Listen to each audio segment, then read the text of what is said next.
Рассвет над полями в окно, смотрит солнце.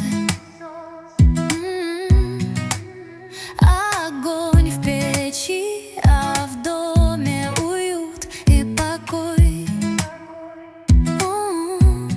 А в сердце свобода, и дышится вольно. Здесь счастье найдется, здесь край мой родной. Деревня моя, нет милее тебя. Родной мой дом, где за окном просторы, свежий ветер. Березы шепчут у реки. Здесь душа моя счастливее всех на свете. Друзья, всем привет! Меня зовут Наталья. Вот уже 2 года я живу в деревне и обустраиваю свой деревенский дом и участок в одиночку. О том, что я успела сделать за эти 2 года, я подробно рассказываю в своих предыдущих видео. Если вы их не видели, пройдите, посмотрите. Ну а сегодня я продолжу рассказывать, как я делаю свой быт в своем деревенском доме более уютным и комфортным. И заодно поделюсь с вами большой радостью, которую я так долго ждала, целых 2 года, можно сказать. Дело в том, что на моей кухне большие панорамные окна, и когда я только заехала в этот дом, здесь не было никаких штор, ничего не было, и ночью, конечно же, все, кто проезжал мимо моего дома, видели меня, сидевшей в своем доме, как в аквариуме. На первое время я установила на эти окна временные такие шторы, которые собираются гармошкой. Как видите, это достаточно неудобно, нужно прищемлять их прищепками, прищепки ломаются, эти шторы крепятся двусторонний скотч, скотч постоянно отлетал, эти шторы падали. В общем, каждое утро для меня было муторно вот так вот их поднимать. К тому же они быстро загрязнились и не подходили по размеру под мое нестандартное окно. Точнее, окна у меня на кухне все нестандартные. Вот смотрите, как выглядят эти шторы, как они крепятся и какие они уже у меня ужасные, грязные. В комментариях мне часто писали: Наташа, повесьте классические шторы на гардины, на кухню. Но дело в том, что, как я уже сказала, на кухне у меня окна нестандартного размера.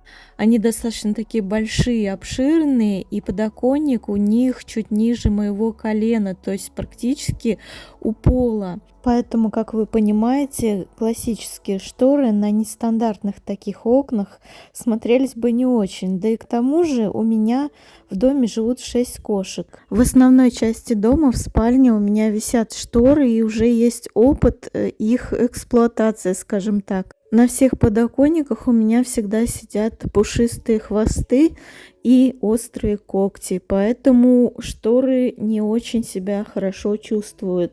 Я думаю, что со временем их тоже поменяю, придумаю что-нибудь. Хотя со шторами более уютно, конечно. В общем, широкие панорамные окна на кухне — это, конечно, классные, от них много света, но и немало хлопот, скажем так. В итоге я решила установить на кухонные окна рулонные шторы. Это, я думаю, самое практичное решение для таких окон. Однако стандартные рулонные шторы сюда, конечно же, не подходят, поэтому мне пришлось их делать на заказ. А это немалые деньги, скажу я вам, поэтому я копила эти деньги аж целых 2 года. И вот я наконец их заказала. В своем телеграм-канале я уже поделилась своей радостью со своими подписчиками. И мы даже совместно выбирали, какой будет рисунок на них. А еще мне пришлось принять непростое решение, как установить эти шторы. Изначально мне предлагали установить их на коробку самого окна. Но дело в том, что на кухне я планирую еще сделать ремонт. И, конечно же, мне придется менять обои.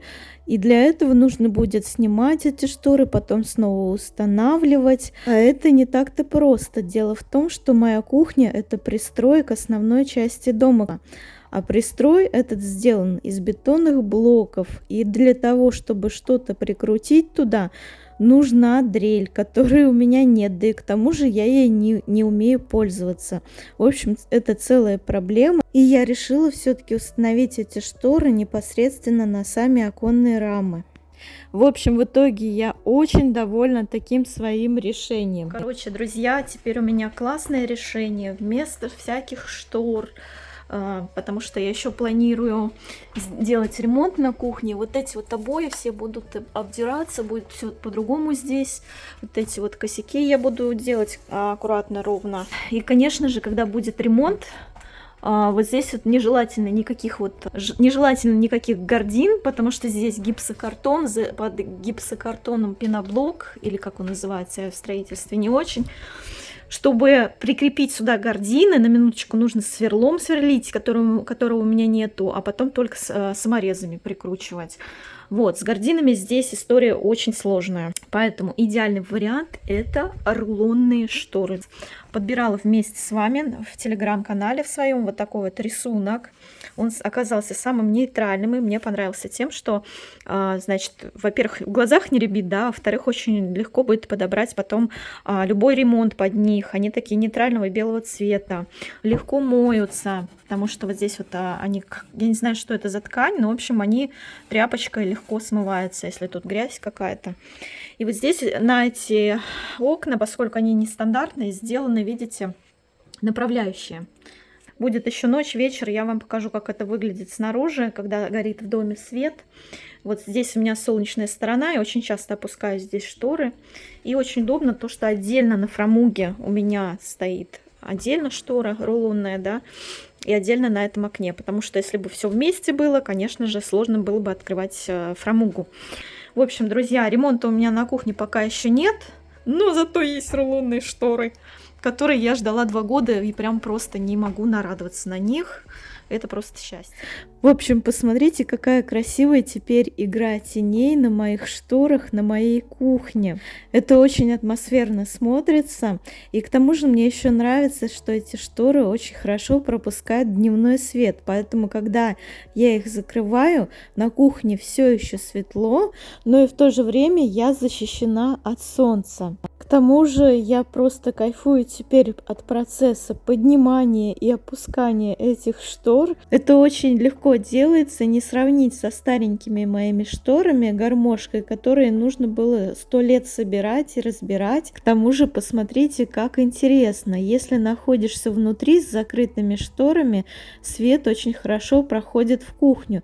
Но если ты находишься снаружи, то через них совсем ничего не видно, что находится внутри. Кстати, когда я выбирала эти шторы, там был еще вариант blackout, то есть такой материал, который совсем не пропускает свет. Но мне лично нравится, когда на моей кухне очень светло, даже при закрытых шторах. В общем, я довольна, мои кошки тоже очень довольны и счастливы.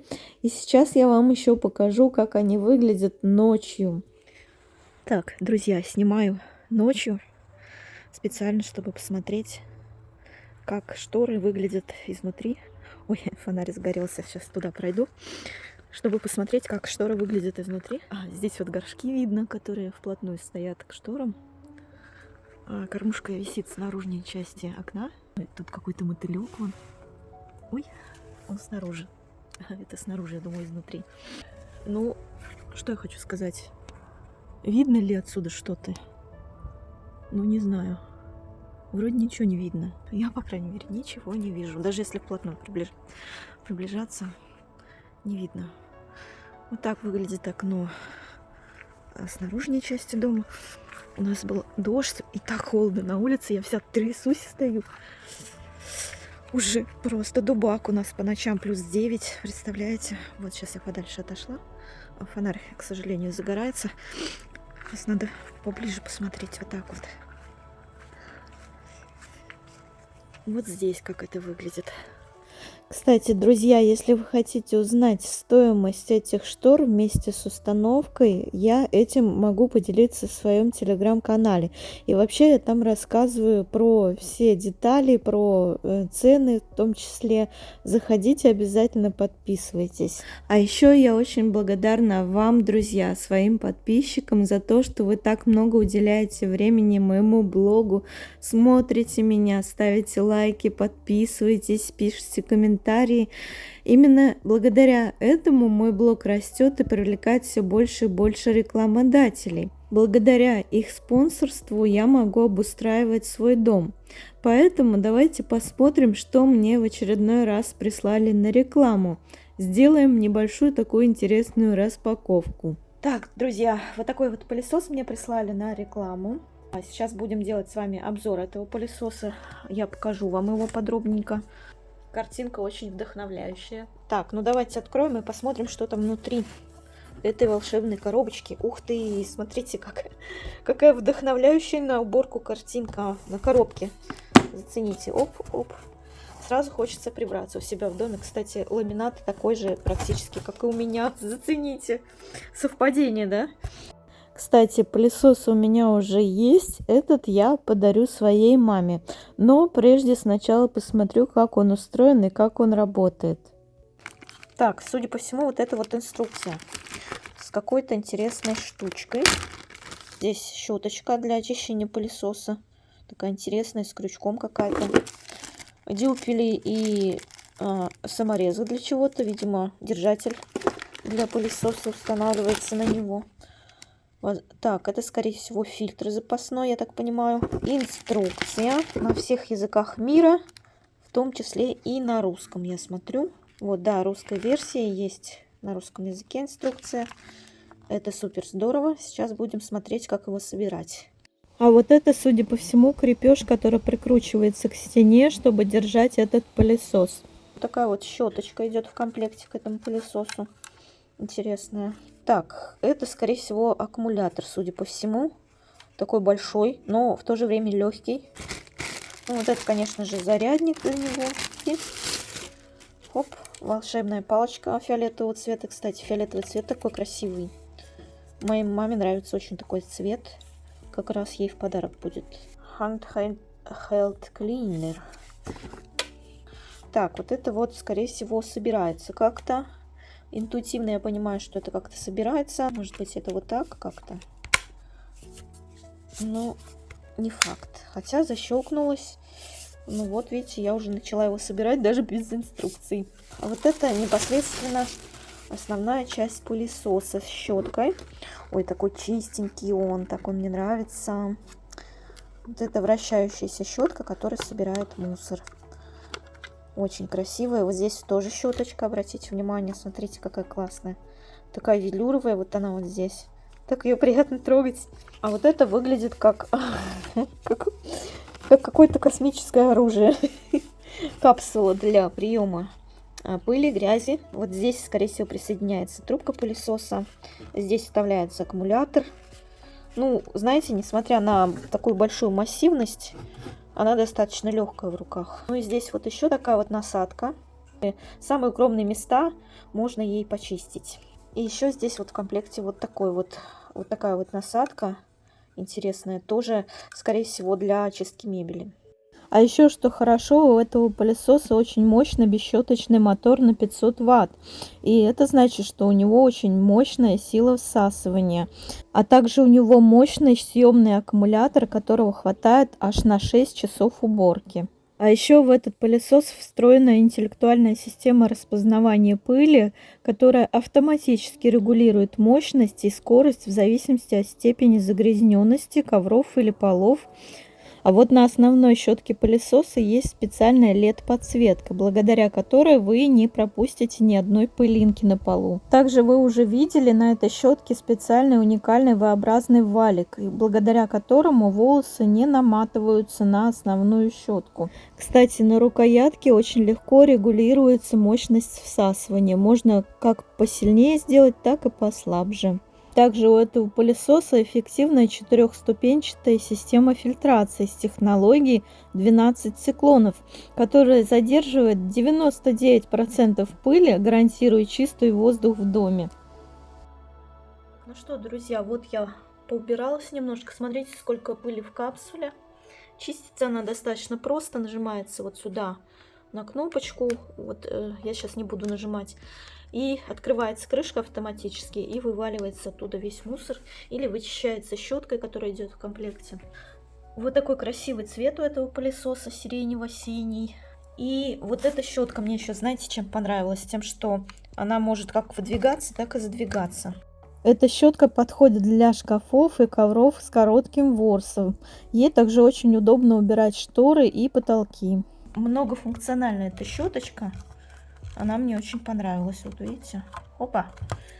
Вот. В общем, классная штука. Похоже чем-то на какой-то блокбастер из «Звездных войн».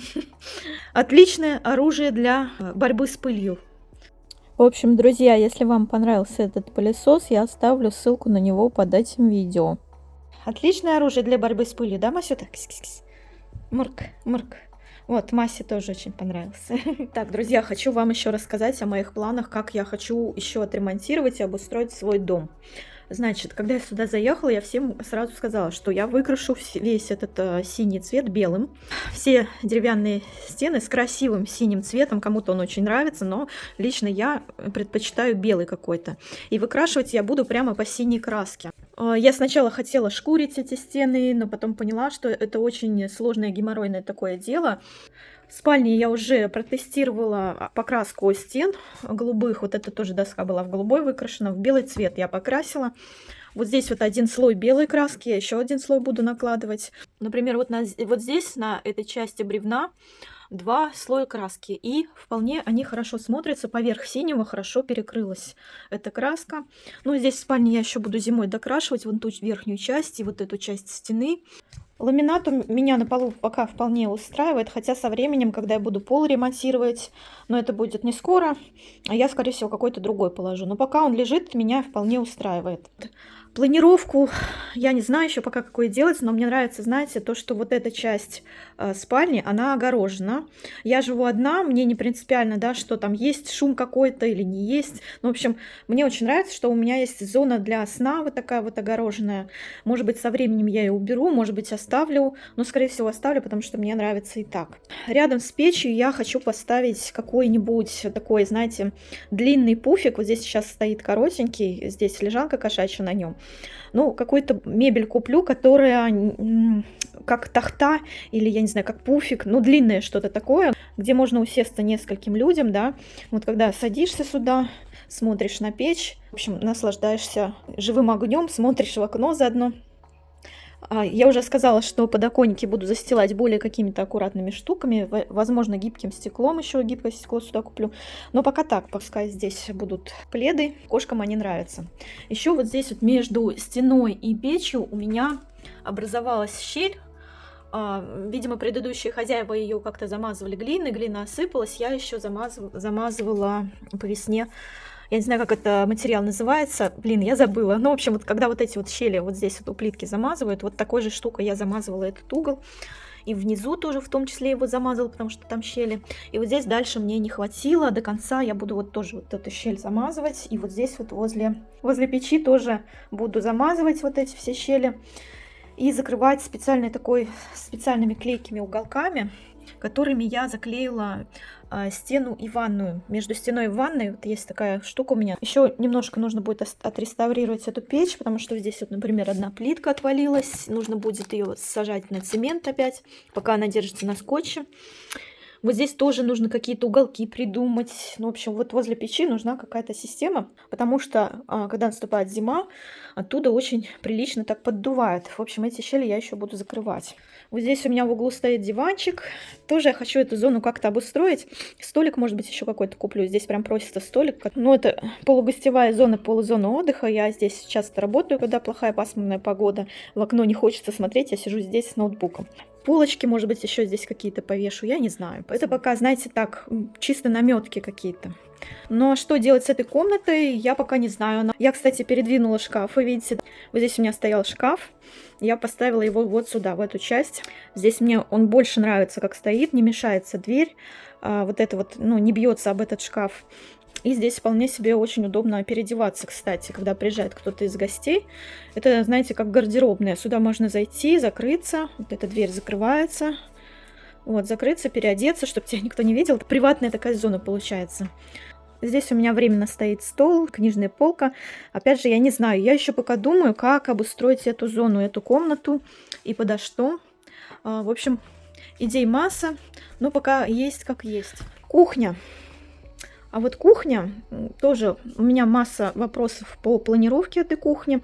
Я планирую на будущий год менять полы вот здесь, потому что они частично провалились. Видите, даже скомкался линолеум уже от того, что вот здесь вот проваливается пол. Он такой, знаете, сборная солянка. Здесь пол, он не из досок, а из каких-то подручных плиток ДСП. Ну, в общем, поэтому он здесь наперекосяк весь. Нужно все это убирать, стелить нормальные доски. Я задумалась, какую планировку кухни делать. Пока, скажем так, у меня есть время на это. В следующем году я планирую менять этот пол, сносить вот эту вот печь, я буду убирать отсюда. Здесь, скорее всего, шкаф гардеробный какой-то поставлю. Там у меня тоже будет что-то на вроде гардеробной, чтобы вешать, ставить обувь различную, сушить там, вешать вещи какие-то. Я не знаю, может быть, даже вместо этой печи я здесь поставлю какую-то чугунную буржуйку, потому что я думаю, вот латать мне дырку от этой трубы, когда уберется печь, или же все-таки оставить ее, сделать какую-то запасную отопительную систему, скажем так, буржуйку, вот чисто чтобы погреться на кухне, если вдруг что-то с газом будет. Менять я планирую обои здесь же и переделывать всю планировку кухни буду. Это вот этот вариант у меня временный, но сначала нужно поменять пол и линолеум, а потом уже думать, как и что я здесь обустрою. Вот я думаю и не знаю. Вот, может быть, вот здесь у меня стоит котел, здесь стиральная машинка. Здесь прям просится какая-нибудь столешница или что, я не знаю. Но если, с другой стороны, если здесь делать столешницу, то она как бы по уровню будет сильно с перепадами по сравнению с подоконником. Подоконник, кстати, вот здесь вот мне ниже колена. Ну, почти на уровне колена. Ну, ниже колена, короче, чуть ниже колена. То есть я даже не знаю, уж как вот оборудовать это окно так, чтобы... Видите, стол у меня письменный стоит, я здесь иногда за ним работаю. Как-то я сделаю вот здесь зону отдыха, скорее всего, вот в этой части кухни, где, может быть, уголок, диван, уголок поставлю. И вот чтобы можно было какой-нибудь кругленький столик, чтобы можно было вот так вот сесть за него, да. Вот здесь вот круглый стол, здесь сидишь, смотришь в окно, любуешься. С одной стороны в окно, с другой стороны в окно. Вот эта часть тоже у нас красивая. Не знаю, в общем. Здесь, скорее всего, будет зона со столешницей, с плитой. Видите, здесь у меня раковина подсоединена. В общем, стиралка здесь стоит. Ну, пока так. Я пока думаю, короче. А вот эта часть у меня получается как прихожая, да. Здесь нужно оборудовать ее чтобы вешать вещи, одежду, шкафы какие-то сюда поставить, а возможно даже буржуйку. Печку-буржуйку на тот случай, если что-то с отоплением будет у меня. Если что-то с газом, например, будет, у меня будет на кухне буржуйка. Вот эта печь в аварийном состоянии, ее точно надо убирать. А вот здесь в комнате у меня русская печь на тот случай, если что-то будет с отоплением.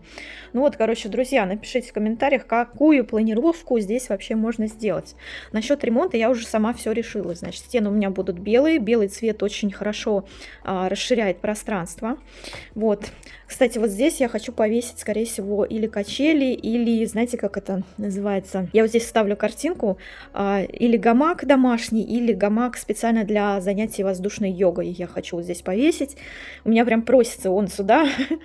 Ну, посмотрим, не знаю. В общем, стены будут белые, и в доме будет гораздо светлее благодаря им. Ну и для кошек, наверное, нужно будет что-то придумать вот в этой части дома. Вот здесь какие-нибудь, может быть, полочки для них повесить нужно будет, чтобы они тут прыгали, лазили по ним. Какой-то городок кошачий. И для мисок что-то придумать, чтобы вот здесь вот легко было убираться под мисками. Когтеточки какие-нибудь поставить, я не знаю, ну что-то такое, какая-то развлекательная зона здесь будет. В спальне мне пока все очень нравится. Единственное, что стены нужно докрасить, и, скорее всего, я поставлю сюда другую кровать. Эта кровать мне не нравится, она очень массивная, она не двигается. Я даже пыталась вот ее двигать, когда вот там вот убираешься за ней, пыль нужно вычистить, ее пытаешься двигать, она мне даже ободрала линолеум новый здесь. Вот, я хочу на каких-то тоненьких ножках здесь поставить нормальную кровать с нормальным матрасом. Эта кровать мне досталась от предыдущих хозяев. Я ее не стала выкидывать, потому что она, такая достаточно добротная, хорошая, и на первое время она мне очень хорошо служит.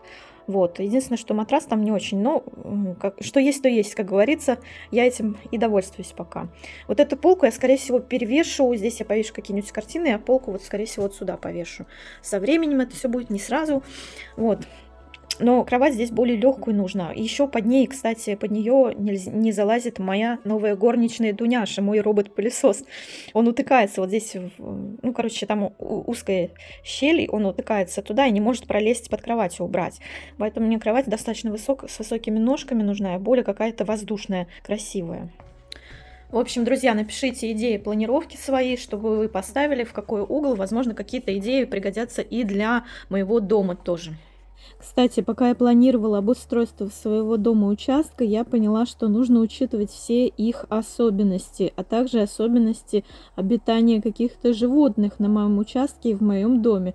Вот, например, нужно подумать, насколько комфортно будет моим кошкам и мне, а также другим обитателям моего участка.